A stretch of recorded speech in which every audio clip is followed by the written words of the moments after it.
So we're back with another Ride and Glide review. Today, you can tell we're excited because we're reviewing the Burn-e from Nami. This was formerly known as the Viper, designed, engineered by Michael Sha and his team. It's much anticipated and we cannot wait to get our hands on it. We're going to be looking at the styling of the scooter, the build quality. We're going to take a look at acceleration, top speed, the range. We're going to check the weight, the portability, the suspension, the braking. We're going to look at the controls they've used, the lighting, the list goes on. We are going to put it through its paces and test everything it has to offer.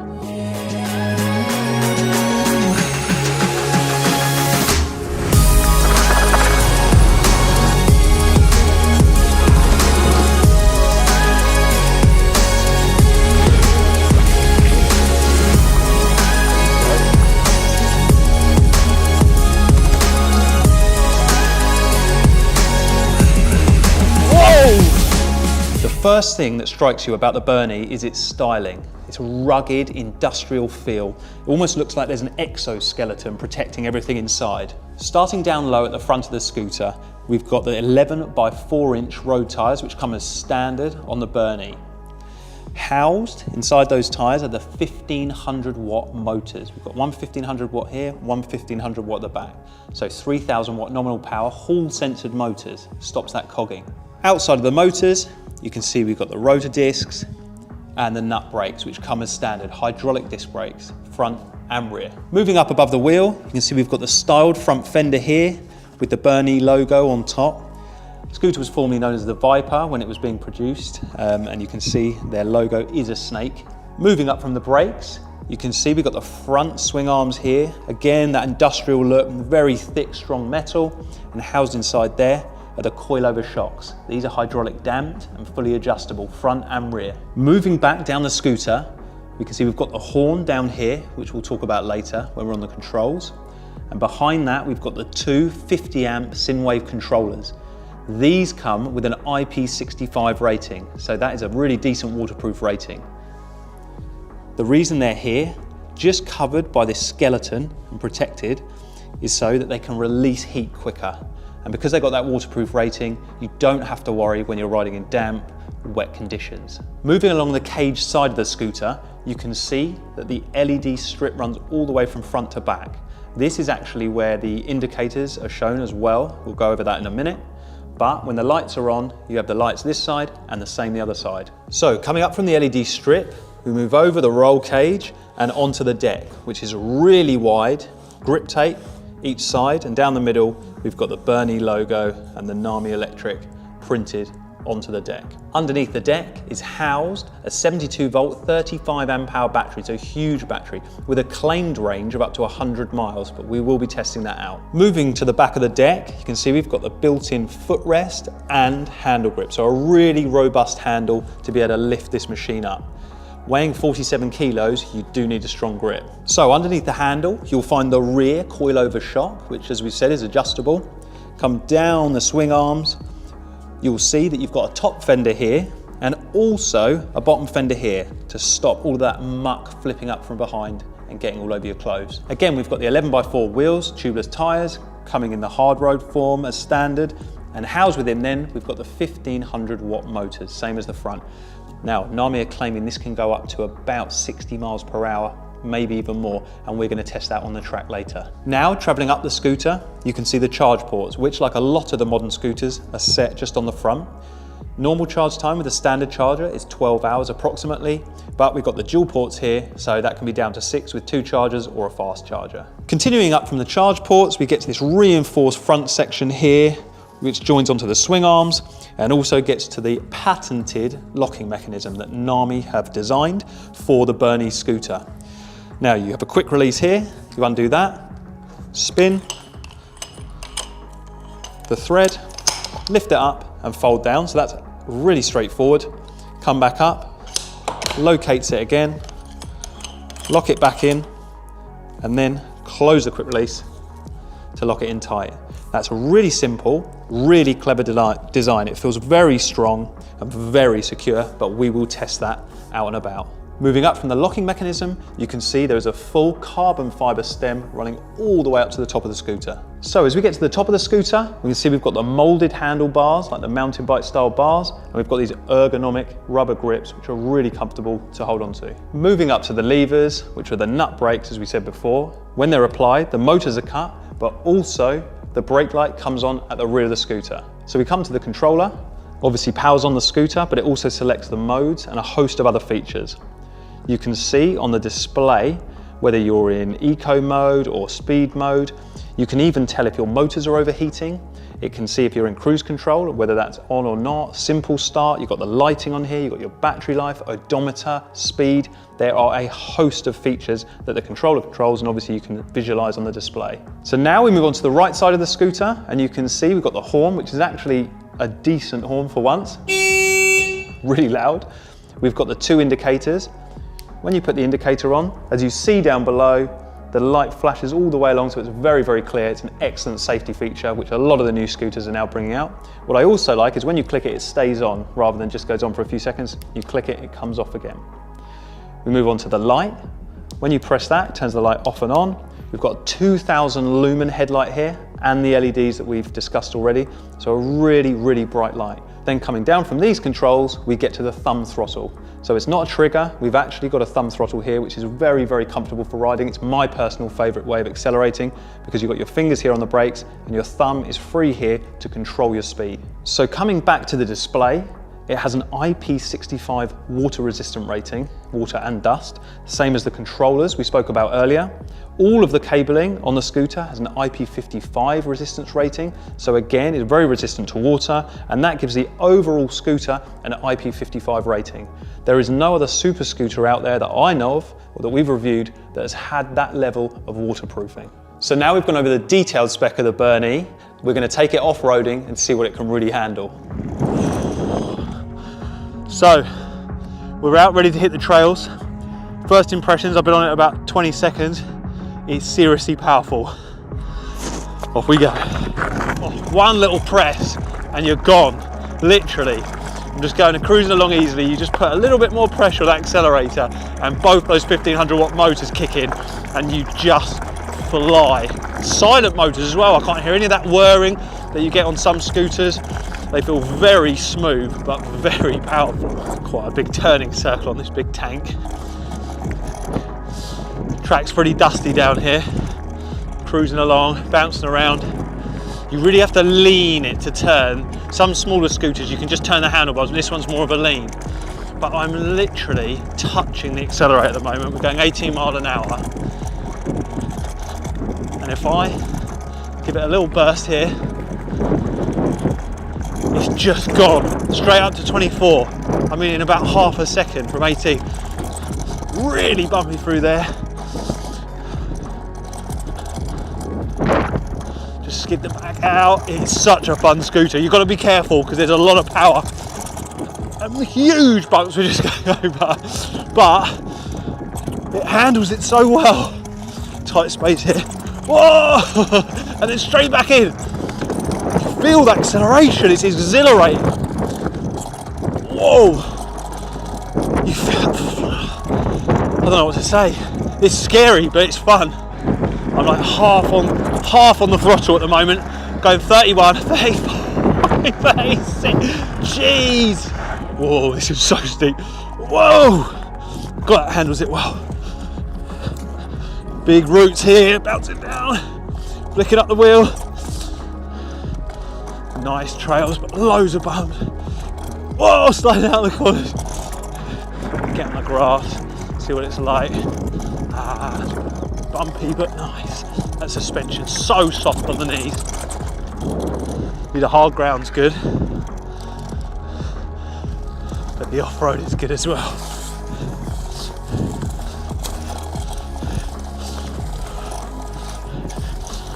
Whoa, big bump coming up. These levers are so slippery. Down a big drop now. Whoa! Going up the hill through all sorts of bumps. Air off these potholes, these old hoof prints. God, you can fly. So I'm just going to test out the manoeuvrability. some of this ground where you really have to pick your line or you end up in a deep hole. Swinging around nicely, as long as you spot your line early, you're okay. I'll swing around that with ease. Tree branch in the way, pop off. Oh. Right, let's see what this can do. Look how steep this is. Check the power and the torque of these motors. And then coming round, can I get down? Jesus Christ. What am I doing? Oh! Yeah! So it's literally just started to rain, but we're on the Burn-e IP55 rating, so no worries there. So we've been out here for an hour or so, and it's been exhilarating, scary, fun, testing. It's a big scooter and it's designed to go really fast. That's the feel you get from it. It's not super nimble, but it is maneuverable. It's very comfortable, and like I keep saying, very powerful. The cons are, the lights annoy me as it's rattling a bit, but I think I need to tighten that up. I think I would personally quite like to have a single motor option, but the thumb throttle is very, very easy to use. So even just gently, I'm only going about 13 miles an hour here, gently on, but I think it's more a safety thing in my head than an actual functionality, because you are able to go at slow speeds comfortably. It's just a beast, absolute beast of a scooter. Must be the most aggressive scooter, and it's sort of the power you feel when you're accelerating that I've been on. But yeah, the acceleration is smooth, so it's not trying to pull your arms off. It's more sort of a high-tuned machine, probably was designed for people that really want to push things to their limits. So that was intense. We've hit the trails on this absolute beast. Now we're going to take it to the track to see what top speed it can really do. And off we go.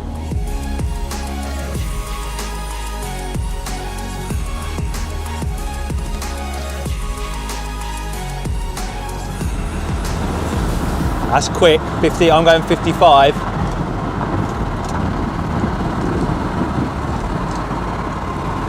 He's only got 80% battery.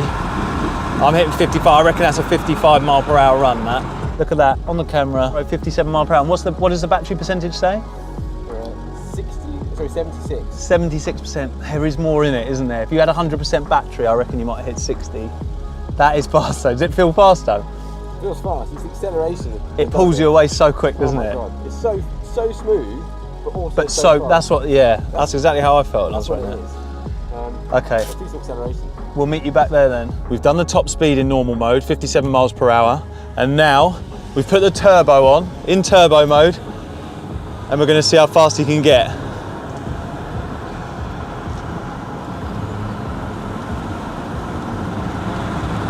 I'm going 50, I'm going 55.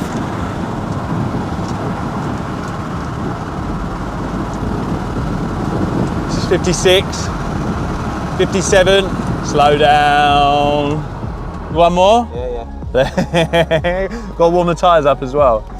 So we've improved on a mile an hour. Okay, so driving back down to the beginning of the track, first run, tyres were probably a little bit cold, we let them cool down, and we got 58 mile per hour. So that's with the turbo on, an extra mile per hour. We got 70 kg rider with 5 kg of safety gear on, and we just hit 58. And that was with cold tyres. We're gonna go again. Okay, so we hit 57 the first time, we've just hit 58. And now we're gonna try and beat 58. We're going again.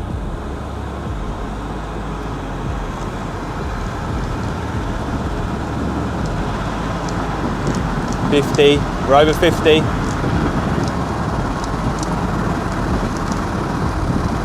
56, 57. Brakes on, brakes on, brakes on. He's got to be really careful. See that wheel wobble as you slow down?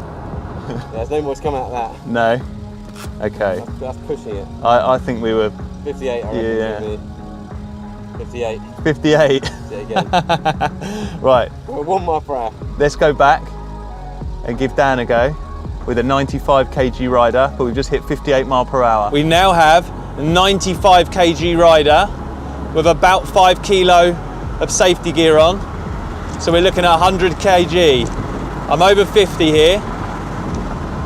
Low 50s at the moment. 4, could be 54, could be 55. What are you thinking? I know what the wobble is. What? The electric brake. Ah, what, kicking in too much? Yeah. Okay. As soon as it kicks in, it wobbles. Ah, okay. I think we need to turn it off. Okay. But 57.8. What, on the display? Yeah. So with 100 kgs, we're up in the 56, 57 mark. Pretty fast. Pretty good. Cool. Well, if you think the Storm got 50 with you on it, Yeah. okay, we're going to go back the other way just to average it out. We'll go and then you go, okay? Right, ready? Yeah, go. Oh, look, he out accelerates me. Even at 100 kgs, out accelerating me. Now we're getting up. 40, 45, 50.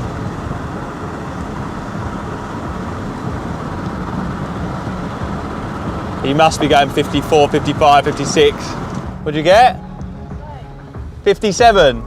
Yeah. Maxing out. That's impressive with 100 kg on it though. Yeah. Pretty quick. All right, we'll meet you back at the pits. So 57 mile per hour. First 2 runs, 58 miles per hour, second 2 runs with a 75 kg rider. And then we put the 100 kg rider on and we've just hit 57.8 mile per hour. So, what do you conclude from that? The weight's not having a massive effect on the top speed. It's almost like they've restricted it, is what it feels like. Okay, so we're at Goodwood race circuit. We've got the Nami Burn-e on about 70% battery. We're going to do a 100-meter drag race. Nami Burn-e against 3-litre Land Rover Discovery. Ready, Dunk? Go down. I'll go and pedal to the medal. Ready? 3, 2, 1, go. Oh no! He's got the start on me. Come on! Come on! 40, 45, 50 mile an hour. Oh no! Totally lost it. That's embarrassing. All right, you beat me. You hit 50 mile an hour going through that 100-meter line there. That is serious acceleration. It's a beast. It is solid. It is fast. The thing that impressed me most, I've ridden a lot of scooters now. The throttle from 0 to 10, it's smooth as you like. So there's no like juddering, pulling away. It's smooth, and then when you want to power, you ease it in and it goes. I've never ridden a scooter that explodes like that. So, we're just going to test the braking distance of the Nami Burn-e from 10 miles an hour, 20 miles an hour, and 30 mile an hour. Okay, little endo there. So we have 94 centimeters. So from 10 mile per hour down to 0, it took 94 centimeters to the rear wheel, 2 meters 20 to the front wheel. Oh, so that was 20 mile per hour down to 0. Another endo again, so the brakes are on hard. Remember those nut hydraulic discs? We've got 3 meters 90 to the rear wheel. And on a slight angle, we've got 4 meters 90 on the angle to the front wheel. So just under 5 meters from 20 mile per hour. Now, let's get on to 30.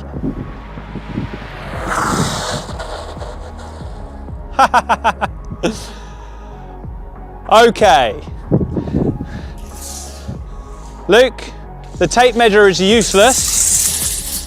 It doesn't go long enough. So, we're going to pace it out. Meter strides. 1, 2, 3, 4, 5, 6, 7, 8, 9, 10, 11, 12 meters to the rear wheel, and we already know it's 1.25 long, so we've got 13.25 meters to the front wheel. Now that is quite a long distance to brake going from 30 miles an hour. There was a big difference between 20 and 30. So it just shows how much safer 20 miles an hour is for stopping distances than 30. So we've taken a really good look at the features of the Nami Burn-e. We've done a general overview, and now I'm going to hand you over to our technician to go into some real detail about what features the display can do and what the P settings mean on this scooter. Okay, so first of all, if I turn this scooter on, we've got the power button. What else can be done from this display here? Okay, so with the power button, press this, it changes. What's that, the odometer? Yeah. G-force, that actually gives you a G-force readout. What does that even mean? So say you're accelerating, it'll tell you how many G's you're pulling. Same when you're braking and turning. Blimey, okay. Yeah. You have the voltage. That's useful, yeah. You have, that's the average power consumption per 10 kilos. What? So when would you need that? So is this for people that are really interested in Yes, right, okay. how much power they're using. So this is the rear motor temperature, and this is all done from the power button. You have the front motor. So you can tell the temperatures of both motors. Yep. What's the use of that so you don't overheat them? That's correct, yep. Blimey, okay. And then you have your trip, that's what you've done. Odo, total, And then back to G's, yeah. So that's the power button. voltage. So what does yeah. the mode button do? So the mode button will change what the speed displays. You have speed, average speed, maximum speed, range. Obviously you need to ride it for a bit so it can calculate how much range you've got remaining. That's it.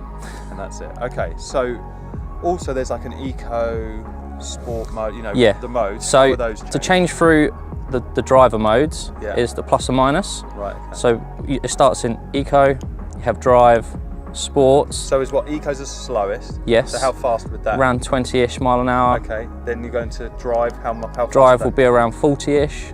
And then you go into up sport. to 55. Right. And then custom 1, yeah. custom 2. So you can set those modes. Correct, and we'll go through that in a moment on how to set them up. Okay, brilliant. Okay, so now we've seen what some of the display settings do, we're going to get into the P modes. Now, a lot of people find this the boring part, and a lot of people will find this the most interesting part. So again, I'm going to pass you over to Dan, and he's going to go through each P setting individually. Okay, so how do we actually get into the P settings? Okay, so let's get into the P settings. You want to double press the menu button. Okay. And then single press it again to go into the sub menu. So this is P1, so this is your driver mode, which you're going to customize. So you've got Eco, Drive, Sport, and then the 2 customized modes, and you can CNX. customize those modes within this now. Correct, so you can customize Eco, Drive and Sport. I would not recommend touching these. I'd leave these as Leave them as the preset. as you have 2 modes to customize to whatever you So want. if you selected X or C, then the rest of the P Yes. settings you go through, that would be customizing those settings. That's correct. Okay. So we're going to customize X. Right. Okay, so single press to change the setting. So this is brightness. So 5 is max. So you press P3. the plus button, that takes you up to P3. Yeah. That's right. So this is how long until it turns off in standby mode. So if you're off of the scooter, you're not touching anything. Yeah. This is how long it stays on. So what is this, minutes or? Minutes. Oh, okay, so that was correct. on 30, so that would stay on 30 Yeah. minutes before it turned itself off, okay. Yeah. You can take that all the way down to what, like 1 or something? Yep, 1 minute. Okay. For me, 5 is nice. And then it will just turn itself off? Yes. Okay. So P4, this is the kilometers or miles an hour. Okay. So 1 is miles an hour, Yeah. 0 is kilometers an hour. Okay. So this is battery voltage. So this is pre-done at the factory to 72 volts, as this is a 72 volt scooter. Okay. So P6.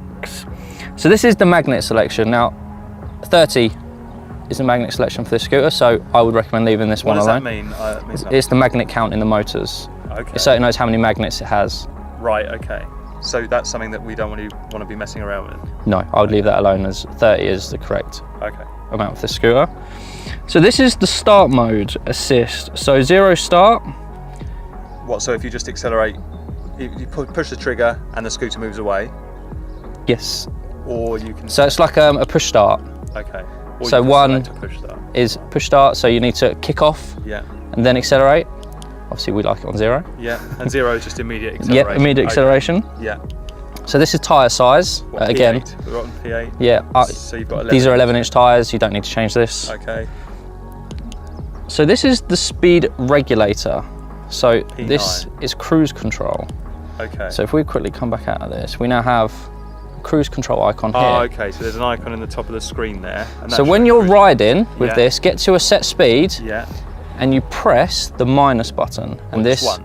This will, I think you hold it for a couple of seconds, Yeah. 1 second, and this will activate the cruise control. Now, a special feature with this scooter, Yeah. you can adjust the cruising speed with the plus and minus. Ah, so if you're at, say, 10 miles per hour and you want to go at Correct. 12, you can just up. Just press Press the the plus plus, right, and it will okay. accelerate Oh, that is a good and feature. de-accelerate. Okay. So P10 is 0 is for yield information disabled, and 1 is for yield information enabled. So P11 is the maximum controller current. Okay, so what controller's this got in it? 250 amp controllers? Yeah, so this will adjust how quickly it accelerates. Okay, So you can draw more power. Correct. Right, okay, but that obviously can overheat if you go So, too crazy. 60 so it allows amps is peak on this. Right, okay. Now you only get that on hard acceleration. Yeah. Again, this is also controlled by the temperature Yeah. of the controllers. So when the controllers reach 110C, they will drop down. So they self-regulate. Correct. Okay. So you haven't got to worry too much about So if you want the overheating these optimum controllers. acceleration, you want to put that up to 60. 60, But yeah. you're not going to be able to do that for hours and hours. That No. it will still cut No, itself it's out. controlled by the temperature of the Okay. controllers. That's interesting. B12. So this is the temperature at which the motors will go into like eco mode. So is that what you were just talking about? So this is there, 110C, 110? yes. Right, Yeah. 110 is max. Yeah. Obviously, if you want to play it safe, I mean, depends can what turn country that you're in. down. If you're in a really hot country, then I'll probably turn it down a little bit. But okay. Yeah, okay. So that's that. That's interesting. So P13 is the percentage of battery at which it will switch to eco mode. Okay, so it drops down to 30%, it will go into eco Yeah, mode. kind of like a safety feature. Yeah, some cars do that as well. And then finally we have P14. This is so you can set a password. So when you turn your scooter on, you have to enter this password and then it turns on. Okay, so that's just the ability to be able to set a password if you Correct. want to. Okay, now I know we've gone through all the standard features, but there are some additional features. There are they've some added in. advanced. So, So double press the menu button again on driver mode. And this will we're bring on you, mode X, yeah? yeah, and this will bring you into the advanced settings. Okay, so P1.1, this is like a soft start feature. So this is for the rear motor. And then if you go to 1.2, that's for So the you can select the degree of acceleration per motor. Per motor. Correct. So that could be different between the motors if you wanted it to be. Yeah, so Okay. P1.2 is rear, Yeah. 1.1 is front. Okay, so we've looked at the soft start or hard start in P1.1 and P1.2. Yep. Now we're moving on to 1.3. Yeah. So this is the allowed current to the motor.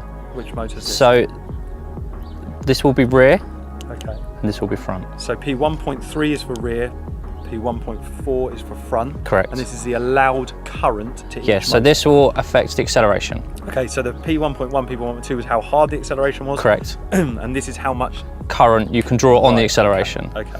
Okay, so moving on now from P1.4 up to 1.5. So this is going to adjust your top speed. Right, okay. So this is the allowed top speed. So with the 100 reading there, that will be Top the speed. absolute maximum, Yep. and then you can bring that down. Bring that down all the way to 1. So that doesn't represent miles per hour. No, That's it's a just an overall percentage. Okay. Okay, so now moving up to 1.6. So this is the electric brake. Right. So this is how much electric brake is applied when braking. 1 is minimum amount, which can also go to 0, which is off. Yeah. And then it goes all the way up to 5, which is maximum. Okay, so 1.6 is electric brake, obviously coupled with the standard brakes as Yep. well. Then we go up to 1.7. So this is a turbo feature. Right. So this has 5 settings, from 0 all the way up to 5. So this on 5, it gives you an extra 12% top speed. Right. Okay. And then again, this is like a percentage. Yeah. So Back down to 0 being nothing, yeah, and this being an additional 12% top speed. So if you're setting your scooter to go the absolute maximum speed, you would have that on 5. Correct. As well as everything else on 100 and Correct. output Yes. as much as you possibly could. So one thing to quickly go over when it comes to the turbo. So you can see here, What, the red it's now lit up. symbol? Yeah. So when you're riding, Yeah. you want to hold the plus button. Obviously it's not going to do it because we're not moving, but when you're moving, if you hold Yeah. the plus button for 1 second, a little on indicator will appear. Yeah. That's to tell you that it's active. And again, this is controlled by the temperature of the controllers. So as soon as that gets to a certain heat, Yes. then that will shut off that Yes, feature. and also I think it's controlled by percentage of the battery. Okay. So obviously if your battery's quite low, this isn't going to work. Okay, one other feature that I did notice, is there a USB port? There is. So there is a little USB port hidden under here. So if you hold the menu button for 10 seconds, Right. so I'll hold that. And now you have a little USB icon appear up here. This is now outputting voltage so you can charge your phone. whilst you're so riding. you can charge your phone from your display. Correct. Okay, so we've been over all of the P settings and the functions of the display, and I just want to ask our tech, comparing this to other scooters you've ridden, what are the features like, and is this more advanced, less advanced, that type of thing? So, as you know, I've been a big fan of Dualtron for a long time. This is better designed. I mean, you have the new clamping system that he's designed, which is by far the best on the market. You've got actual working suspension. And when I say working suspension, I mean, you have rebound adjustment, which is a game changer for me. Instead of having a shock with just a spring, you now have a shock with oil. The thumb throttle is a lot smoother in my experience with riding this compared to the finger throttle. And you now have these nice switches for like the horn, your indicators and your light. And again, this light that he's fitted compared to other brands. The front headlight. Yeah. It actually works. As in, it actually outputs a light that is usable in the dark. So you don't need additional lighting? No, normally with like the Dualtron Thunder, for instance, you would have to add additional lighting so you could actually see where you're going in the dark. With this, he's done everything for you. You literally can buy this, get it out of the box, and it's done. Okay, and customization wise? I mean, could you ask for more? I mean, how? Is it that good? It is that good. Okay, so it's really been thought out, designed. Yes. And what about power? Because I know you like your power. I do. And obviously this, to me, is the most powerful scooter I've ridden to date. Really? Yeah. But top speed, obviously we're only getting to 57, 58 mile an hour, is that? I mean, how much faster do you need to go, let's be honest? Yeah, okay, fair enough, fair enough. Okay, so we finished filming the Nami for the day. I took it out off-road. I found it incredibly powerful, still sensitive on the throttle, but a real beast. It's a high-performance scooter. I would not be recommending this to someone who's just starting out or just wants to cruise around. This is an absolute powerhouse and needs to be controlled. And I found at times it was even pulling me away, and I ride a lot of scooters. We brought it to the track. We let the 75 kg rider ride it. He got up to 58 miles per hour, which is very, very quick. Similar feedback from him as you see on the video. He said it was sensitive, very powerful, felt safe and secure. Then we got the technician to take a look at it. He got up to 58 miles per hour on the track as well, 95 to 100 kilos, which to me is incredible. So both those rider weights at sort of 20, 30 kilos apart were hitting the same speeds on the track. So an amazing amount of power. We went through all the P settings. The techs are very, very interested in this scooter. They say the thought that's gone into it, the design, also in the technology, is advanced compared to any other scooter that they've had their hands on. There may be something else out there, but this is probably the most advanced scooter that we've ever had in our workshop. Once again, thank you for watching. If you like the video, put a comment down below, like the video and subscribe to our channel. We are always putting out content, reviews of scooters, skateboards, bikes, one wheels. There's something for everyone on there. If you want to come and have a go, get down to the shop or give us a call, give us a live chat, send us an email. And if you want any more info, go to the website, www.rideandglide.co.uk. Once again, thanks for watching and we'll see you next time.